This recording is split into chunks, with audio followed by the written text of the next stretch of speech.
ഈ nations league എന്ന് പറയുന്നത് നമ്മളങ്ങനെ കേരളത്തിലൊന്നും അധികം അങ്ങനെ ചർച്ച ചെയ്യുന്ന ഒരു പരമ്പരയല്ല, ഒരു ഫുട്ബോൾ ടൂർണമെൻ്റ് അല്ല. പക്ഷെ എന്നാൽ പോലും കഴിഞ്ഞ സെമി ഫൈനലിലുണ്ടായ ഒരു 9 ഗോളിൻ്റെ ഒരു വിസ്മയം എന്നൊക്കെ പറയാവുന്ന രീതിയിൽ സ്പെയിനും ഫ്രാൻസും തമ്മിലുള്ള കളി, അതോടുകൂടിയിട്ട് എല്ലാവർക്കും ഇന്നലത്തെ ഫൈനലിൽ ഒരു വലിയ താല്പര്യം ജനിച്ചു. പക്ഷെ അത്രയ്ക്ക് അങ്ങ് ഇൻട്രസ്റ്റിംഗ് ആയ ഒരു ഫൈനലായി മാറിയതുമില്ല. അതായിരുന്നു കുറച്ചും കൂടി നല്ല കളി എന്നുള്ള ഒരു ഫുട്ബോളിംഗ് ആംഗിൾ വെച്ച് പറയുകയാണെങ്കിൽ കുറച്ചും കൂടി നല്ലതായിരിക്കുന്നത്. അതായിരുന്നില്ലേ നല്ല കളി? അല്ല, എനിക്ക് ഇന്നലത്തെ ഫൈനൽ ഇഷ്ടപ്പെട്ടു. എന്ന് വെച്ചാൽ പോർച്ചുഗൽ ആദ്യം പറ്റിയ തെറ്റുകളൊക്കെ അവർ തിരിച്ചു വന്നു. ആദ്യ പകുതിയിൽ ഒരു മിഡ്ഫീൽഡറെ റൈറ്റ് ബാക്ക് ആക്കി കളിപ്പിച്ചിട്ട് അത് ശരിയായില്ല, തീരെ ശരിയായില്ല. ഹാഫ് ടൈം ആയപ്പോൾ അത് മാറ്റം വരുത്തി. അതിനുശേഷമുള്ള കളി നോക്കിക്കഴിഞ്ഞാൽ പോർച്ചുഗലും കുറെ ചാൻസ് ഒക്കെ സൃഷ്ടിച്ചിരിക്കും, രണ്ടാം പകുതി എക്സ്ട്രാ ടൈം ഒക്കെ. അപ്പൊ കളി ഒരു ടാക്ടിക്കൽ ലെവലിൽ നിന്ന് കാണാൻ നല്ലൊരു കളിയായിരുന്നു. മറ്റേ ഫ്രാൻസ് സ്പെയിൻ കുറെ ഒരു മണിക്കൂർ അത് വളരെ വൺ സൈഡഡ് ആയിട്ടുള്ളൊരു കളിയായിരുന്നു. സ്പെയിൻ ശരിക്കും ഡോമിനേറ്റ് ചെയ്തൊരു മാച്ച്, സ്പെയിനെ കൊണ്ട് എന്ത് ചെയ്യാൻ പറ്റുന്ന കാണിച്ചൊരു കളി അതായിരുന്നു ശരിക്കും. ഇന്നലെ ആദ്യ പകുതി ഒഴിച്ച് സ്പെയിൻ ശരിക്കും അങ്ങനെ കളിച്ചിട്ടില്ല. ഇതിനകത്ത് നമുക്കിപ്പം നേരത്തെ പറഞ്ഞുകൊണ്ടിരിക്കുന്നതാണ്, നമ്മൾ യമാലിനെ പോലുള്ള ഒരു താരത്തിൻ്റെ ഒരു ഏതാണ്ട് ഉദയം നമ്മളിങ്ങനെ കണ്ടുകൊണ്ടിരിക്കുകയാണ്. അത് ഒരു ഫ്യൂച്ചർ ലോകകപ്പിലേക്ക് ഇതിനകത്തു നിന്നൊക്കെ ഈ രണ്ട് ടീമിനെയൊക്കെ വെച്ച് പറയുകയാണെങ്കിൽ തന്നെ ഇപ്പോൾ ഫ്രാൻസിനെ കുറിച്ചും, ഫ്രാൻസ് 3-ാം സ്ഥാനത്തെത്തി. അപ്പം നമ്മൾ നെക്സ്റ്റ് വേൾഡ് കപ്പിനെ പറ്റി പറയുമ്പോൾ എങ്ങനെയായിരിക്കും ഇതിൻ്റെ പ്രൊഡിക്ഷൻസ്? ഇപ്പോൾ ഏതാണ്ടെല്ലാം സെറ്റപ്പ് ആയല്ലോ. അല്ല, ഇപ്പൊ നേഷൻസ് ലീഗ് എന്ന് പറഞ്ഞ എല്ലാ ടീമുകളും അതൊരു പ്രിപ്പറേഷനായിട്ട് മാത്രമേ കാണുന്നുള്ളൂ. അതല്ലാതെ ഇപ്പൊ ആരും ഇത് ഞങ്ങൾക്ക് ഏറ്റവും ജയിക്കേണ്ട ഒരു ട്രോഫിയാന്ന് പറഞ്ഞിട്ടല്ല ആരും ഇതിൽ പങ്കെടുക്കണം. അപ്പൊ അതില് പല പുതിയ കളിക്കാർക്ക് ചാൻസ് കൊടുക്കാനും ഈ കോമ്പറ്റീഷൻ വന്നത് തന്നെ ഈ ഫ്രണ്ട്ലി മാച്ച് ടീമുകൾ സീരിയസ് ആയി എടുക്കാത്തത് കാരണം അതിന് കുറച്ചൊരു അന്താരാഷ്ട്ര ഫുട്ബോളിന് ഈ യൂറോയും ലോകകപ്പും അല്ലാത്ത മാച്ചുകൾക്ക് കുറച്ചൊരു വില കൊടുക്കാൻ വേണ്ടിയിട്ടാണ് ഈ കോമ്പറ്റീഷൻ കൊണ്ടുവന്നത് തന്നെ. പക്ഷെ ടീമുകൾ അത് ഉപയോഗിക്കേണ്ടത് ഓരോ ലോകകപ്പ് സൈക്കിൾ അല്ലെങ്കിൽ യൂറോ സൈക്കിളിന്റെ ഇടയ്ക്ക് പുതിയ കളിക്കാരെ കൊണ്ടുവരാൻ ഒരു സാധ്യതയുള്ളൊരു മാച്ചുകളായിട്ടാണ് കാണുന്നത്. അപ്പോൾ അങ്ങനെ വെച്ച് നോക്കുകയാണെങ്കിൽ ഇപ്പം ഈ രണ്ട് ടീമുകളും അടുത്ത കൊല്ലം അമേരിക്കയിൽ വെച്ച് നടക്കുമ്പോൾ രണ്ടുപേർക്കും നല്ല സാധ്യതയുള്ള ടീമാണ്. എൻ്റെ അഭിപ്രായത്തിൽ ഇപ്പോഴും സ്പെയിനാണ് അധികം സാധ്യത ട്രോഫി നേടാൻ, ഫൈനലിലെത്തി ജയിക്കാൻ സാധ്യതയുള്ളൊരു ടീം സ്പെയിനാണ്. അവർക്കുള്ളൊരു പ്രശ്നം ഡിഫൻഡേഴ്സ് ഇല്ല. ഇപ്പോൾ ഈ ടീം നോക്കിക്കഴിഞ്ഞാൽ അതിൽ വേൾഡ് ക്ലാസ് പറയാനുള്ള ഒരു ഡിഫൻഡർ ഇല്ല. ഇപ്പൊ ഡീൻ ഹൈസൺ എന്ന് പറഞ്ഞ ചെറുപ്പക്കാരനെ ഇപ്പൊ റിയൽ മെഡ്രിഡ് വാങ്ങി ബോൺമത്ത് നിന്ന്. പക്ഷെ അത് വളരെ ചെറുപ്പമാണ്. ഇനിയും ഒരു 1-2 സീസൺ വേണം ആ പൊസിഷൻ പഠിച്ച് ശരിക്കും ഒരു സെർജിയോ റാമോസിന്റെ നഡാലിന്റെ ഒക്കെ ഒരു ലെവൽ എത്തണമെങ്കിൽ. ബാക്കി ആരും ഇപ്പൊ മിംഗേഴ്സ് സെൽറ്റ വിഗോന് കളിക്കുന്ന കളിക്കാരനാണ്, Cucurella Chelsea, Robin Normand Atletico Madrid, ഇവരെ ആരെയും നമ്മൾ കണ്ടാലൊരു വെർജിൽ വാൻ ഡൈക്കോ അല്ലെങ്കിൽ റൂബൻ ഡിയാസ്, പോർച്ചുഗലിന്റെ ഡിയാസ്, ഇവരുടെ ഒരു നിലവാരത്തിലാണെന്ന് ആരും പറയില്ല. അതേപോലെ പോർച്ചുഗലിന് ന്യൂനോ മെൻഡസ് ഉണ്ട്. ആ ലെവലിലുള്ള ഡിഫൻഡേഴ്സ് സ്പെയിനിനില്ല. അതൊരു വലിയ പ്രശ്നമാണ്. പോർച്ചുഗലിന് നേരെ മറിച്ച് നിങ്ങൾക്ക് ചിലപ്പോൾ തല്ല് കിട്ടും, പക്ഷെ ക്രിസ്ത്യാനോ റൊണാൾഡോ സെന്റർ ഫോർവേഡായി കളിച്ചാൽ പോർച്ചുഗലിന് ജയിക്കാൻ പറ്റില്ല. ക്രിസ്ത്യാനോന് ഭയങ്കര ഒരു കഴിവ് ഗോൾ അടിക്കാൻ. ഇന്നലെ ഇപ്പൊ യമാലിനെ വെട്ടിച്ച് മെൻഡസ് ബോക്സിലേക്ക് കയറണമെന്ന് കണ്ടപ്പോഴേക്കും റൊണാൾഡോന് അറിയാം എവിടെ എത്തണം. അത് ആ ഒരു ഇൻസ്റ്റിങ്ക്റ്റ് ഞാൻ ഇത്രയും റിഫൈൻഡ് ആയിട്ട് ഒരു കളിക്കാരിലും കണ്ടിട്ടില്ല. ഗോൾ എവിടെയാണ്, എവിടെ എത്തണം, അത് എത്ര 50 വയസ്സിൽ കളിക്കുകയാണെങ്കിലും മിക്കവാറും റൊണാൾഡോന് ചെയ്യാൻ പറ്റും. പക്ഷെ വേറെ ഒന്നും ഓഫർ ചെയ്യുന്നില്ല ആ ടീമിന്. ഒരു ഇപ്പോഴത്തെ ഒരു സെന്റർ ഫോർവേഡ് അല്ലെങ്കിൽ ഒരു വിങ്ങർ എന്നൊക്കെ പറഞ്ഞാൽ അവർ പല ഏറ്റവും പൊസിഷൻ മാറി ഇന്റർചേഞ്ച് ചെയ്യുക, മറ്റേ കുറെ റൺസ് ഉണ്ടാവും, ഡിക്കോയ് റൺസ്, മറ്റേ കളിക്കാർക്ക് സ്പേസ് ഉണ്ടാക്കി കൊടുക്കാൻ. ഇതൊന്നും ഇപ്പൊ റൊണാൾഡോനെ കൊണ്ട് വയ്യ.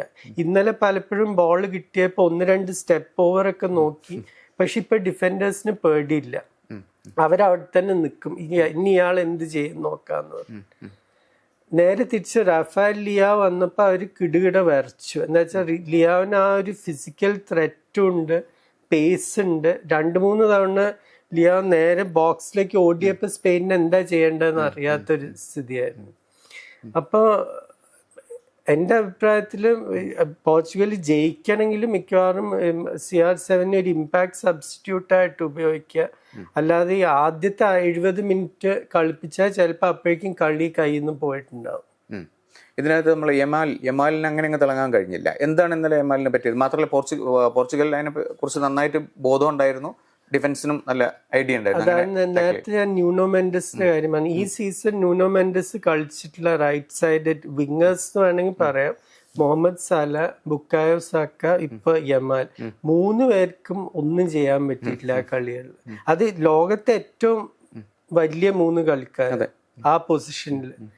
ന്യൂനോ മെൻഡസിന് ഭയങ്കര ഒരു കഴിവുള്ള, ഇപ്പോഴത്തെ ലെഫ്റ്റ് ബാക്ക് എന്നല്ല, എല്ലാ ഫുൾ ബാക്സിനുള്ളൊരു പ്രശ്നം എന്താ വെച്ചാൽ അവർക്ക് പലർക്കും അറ്റാക്കിങ് ഇത് ഭയങ്കര ശക്തമായ കളിയാണ്. ഇപ്പൊ അലക്സാണ്ടർ ആർണോൾഡ് ആയാലും ഫ്രിംപോങ് ആയാലും മറ്റേ ബാഴ്സലോണയുടെ ബോൾഡെ ആയാലും അൽഫോൺസോ ഡേവിസ്, ബയൺ മ്യൂണിക്ക്, ഇവരൊക്കെ മുന്നോട്ട് പോകാൻ മിടുക്കന്മാരാണ്. പക്ഷെ അവർക്ക് അവരുടെ പ്രധാനപ്പെട്ട ജോലി എന്താ? ഡിഫെൻഡ് ചെയ്യുക. അതിൽ കുറച്ച് പതറിപ്പോവും പലപ്പോഴും.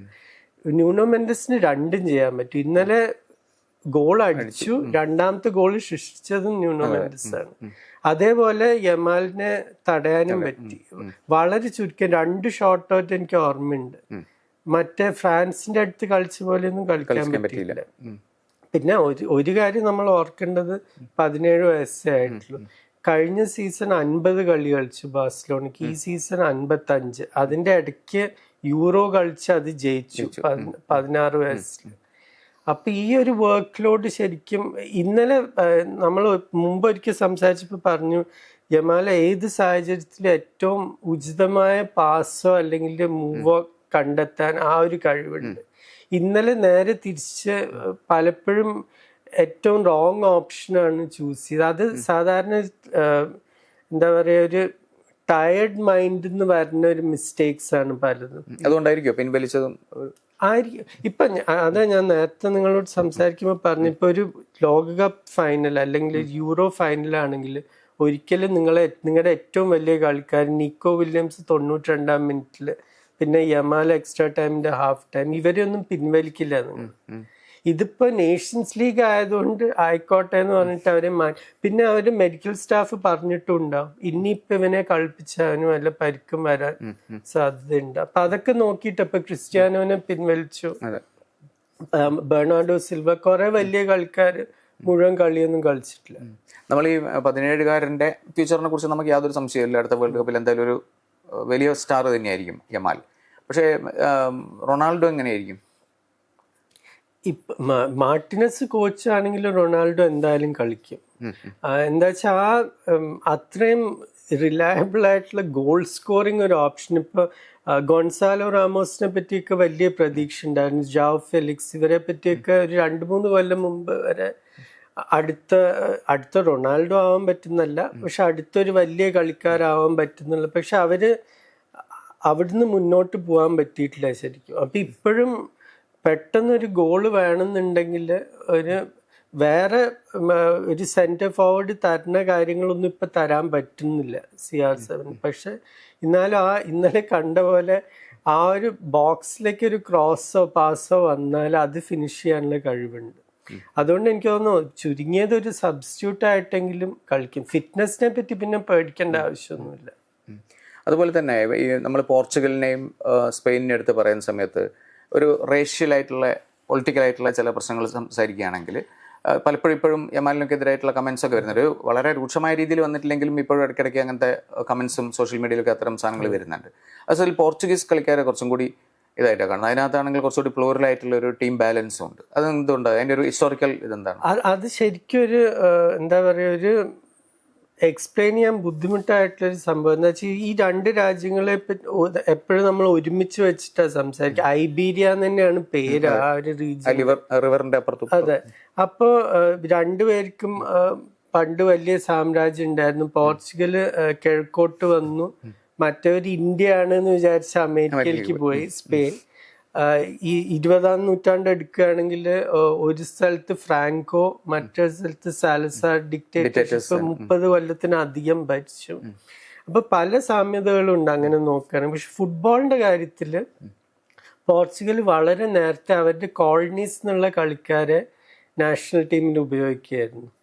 അപ്പോൾ 1937 എസ്പിരിറ്റോ സാന്റോ, ഇപ്പോഴത്തെ നോട്ടിംഗം ഫോറസ്റ്റ് കോച്ചിന്റെ അതേ പേരുള്ള കളിക്കാരൻ പോർച്ചുഗലിന് കളിച്ചു 1937. ഇപ്പൊ വേറെ പല രാജ്യങ്ങളും നോക്കിക്കഴിഞ്ഞാൽ ജർമ്മനിയിൽ ആദ്യം ഒരു കറുത്തവർഗക്കാരൻ കളിക്കുന്നത് എർവിൻ കോസ്റ്റഡ് 1974 കളിക്കുന്നത്. ഇംഗ്ലണ്ടിനെ 78 വിവ് ആൻഡർസൺ. അപ്പൊ അതൊക്കെ കഴിഞ്ഞിട്ടാണ് സ്പെയിനിന് ഡൊണാറ്റോ 1994 കളിക്കുന്നത്. പിന്നീട് മാർക്കോസ് സെന്ന 2008 അവർ യൂറോ ജയിച്ചപ്പോൾ ഏറ്റവും പ്രധാനപ്പെട്ട ഒരു കളിക്കാരനാണ്. പക്ഷെ ഈ ഡൊണാറ്റോയും മാർക്കോസ് സെന്നയും രണ്ടുപേരും ബ്രസീലിയനായിരുന്നു, ബ്രസീലിൽ ജനിച്ചു വളർന്നു. അവിടെ അവർക്ക് നീഗ്രോ എന്നല്ല അങ്ങനത്തെ ആൾക്കാരെ പറയാം, അവർ പാർഡോ എന്ന് പറഞ്ഞാൽ മിക്സ്ഡ് റേസ് എന്നുള്ള അർത്ഥമേ ഉള്ളൂ.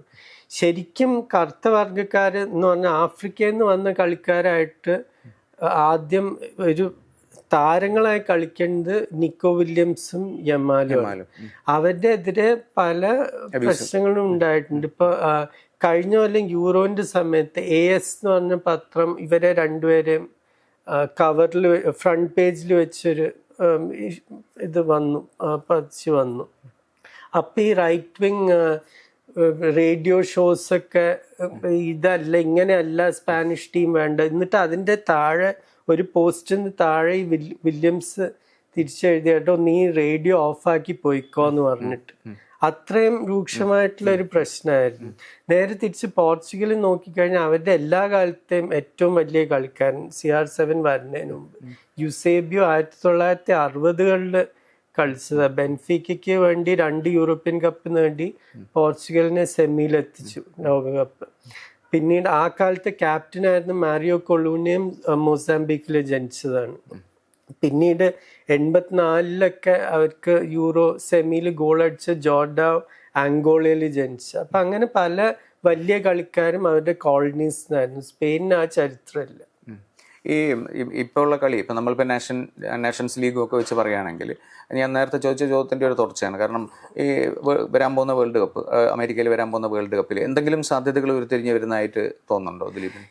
ഇപ്പം ഈ നേഷൻസ് ലീഗ് ഫൈനൽസിൽ പങ്കെടുത്ത 4 team France, Spain, Germany, Portugal, ഇവർക്ക് 4 പേർക്കും നല്ല സാധ്യതയുള്ള 4 ടീം. ഇവർ കൂടാതെ യൂറോപ്പിൽ നിന്ന് സാധ്യതയുള്ളത് ഇംഗ്ലണ്ടും നെതർലൻഡ്സും 2 ടീം. ഇറ്റലിയുടെ കാര്യം ഇപ്പൊ കുറച്ചിപ്പോ ആദ്യ മിനിഞ്ഞാന്ന് നോർവേയോട് 3-0 തോറ്റു. കോച്ച് ഇപ്പൊ അവസാനത്തെ കളി ഇന്ന് രാത്രി ഒഴിവാക്കി സ്പെലറ്റ്. അപ്പൊ ഇത് ആർക്കും ചെയ്യാൻ പറ്റാത്തൊരു ജോലിയായി മാറിയിട്ടുണ്ട് ഇറ്റാലിയൻ ജോബ്. സ്പെലറ്റിയൊക്കെ ക്ലബിന്റെ കൂടെ പലതും ജയിച്ച ഒരു കോച്ചാണ്.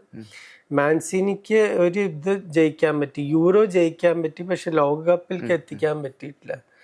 ഇറ്റലിയുടെ കാര്യം ഇപ്പോഴും കുറച്ച് സംശയം. പക്ഷെ ഈ 6 ടീം യൂറോപ്പിൽ നിന്ന് വളരെ ശക്തമായിട്ടുണ്ടാവും.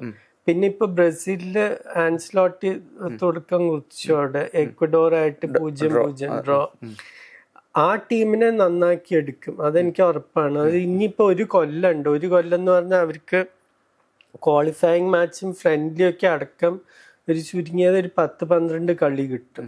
അത് ആ സമയം കൊണ്ട് ആൻസ്ലോട്ടിക്ക് കളിക്കേണ്ട പോലെ അവരെ കൊണ്ട് കളിപ്പിക്കാൻ പറ്റും. പിന്നെ അർജന്റീന എത്രയോ മുന്നിലാണ്. അർജന്റീന ഏകദേശം ഇപ്പൊ കളി നിർത്തി കഴിഞ്ഞു, അത്രയും മുന്നിലാണ് ആ ക്വാളിഫയിങ്. വിതൗട്ട് മെസ്സി തന്നെ, വിതൗട്ട് മെസ്സി ഇപ്പൊ കഴിഞ്ഞ കളി മെക്കാലിസ്റ്ററും ഇല്ല. അപ്പൊ അങ്ങനെ അവർക്ക് അത്രയും ഒരു കോൺഫിഡൻസ് ഉള്ള ടീമാണ് ഇപ്പൊ. മെസ്സി ഇല്ലെങ്കിലും ഞങ്ങൾ ജയിക്കും, മെക്കാലിസ്റ്റർ ഇല്ലെങ്കിലും ജയിക്കാം.